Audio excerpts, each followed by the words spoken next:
So then the next one is MURS. So MURS is also short range, it's low power, non-licensed. FRS is non-licensed also. There are a few benefits. So one benefit is not many people use MURS. It's usually a business thing. Sam's and Walmart use MURS. That's a good example. There's just not that many people that talk on them.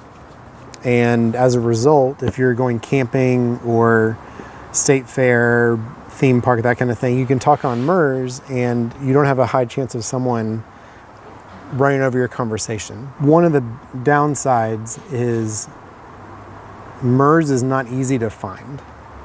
These FRS, GMRS, you can go pretty much any big store of some kind, even Office Depot carries FRS radios.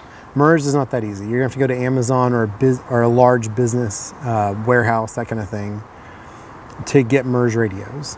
And again, that goes hand in hand. Not many people have them, so you have security where you don't have to worry about someone listening to your conversation.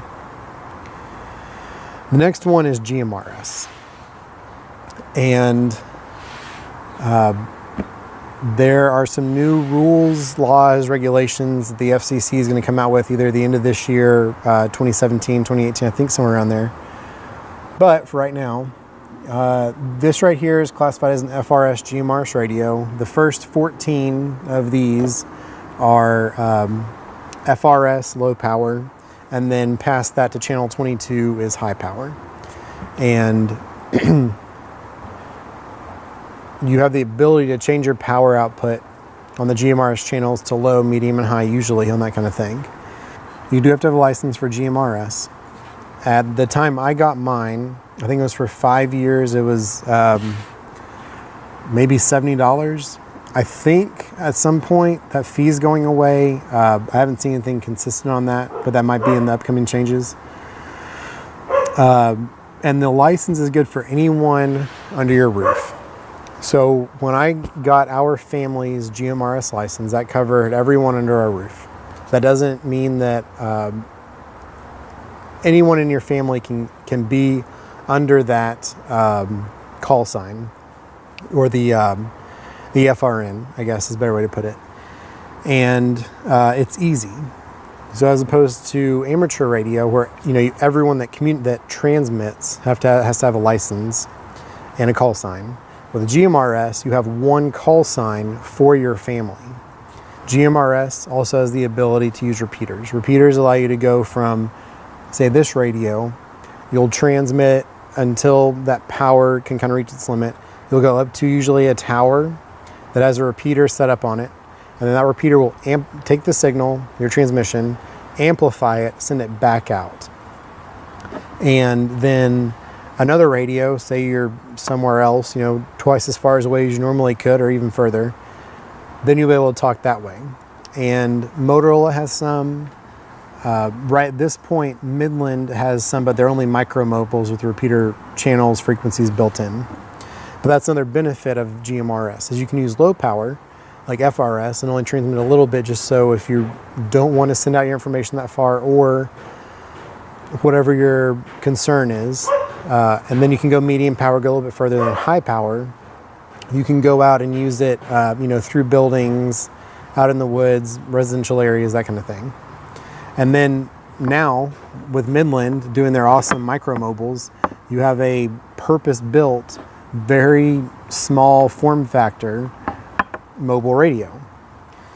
And if you're going to be out in the wilderness, you're going to be in vehicles going back and forth, you really want to have a vehicle that's just permanently on. So if you want to communicate back and forth between your group or your family or whoever, then you just have a radio in your car. And all you do is you pick up this. And every time you put an antenna outside of your vehicle, you will always have better transmission and reception. Always. So moving past that, we'll go to CB.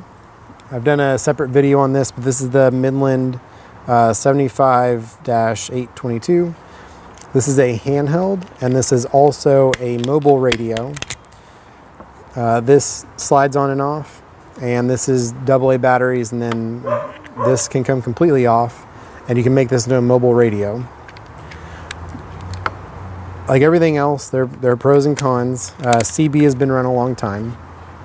You know, it was the big original social network, as a lot of people like to say, a lot of truckers. And there is no license, so that's a pro. You can go and pick up a CB radio and put it in your car, have a handheld. Traffic,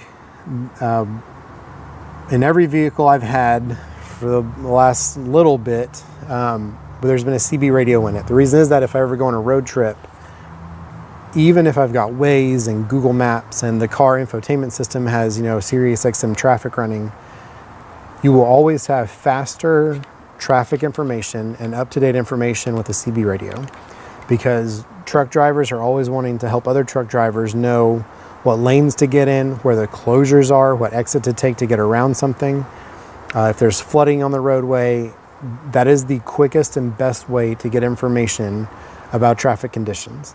And if you're in a rapidly changing environment, like an evacuation, you want to know up to date instantaneously what's going on.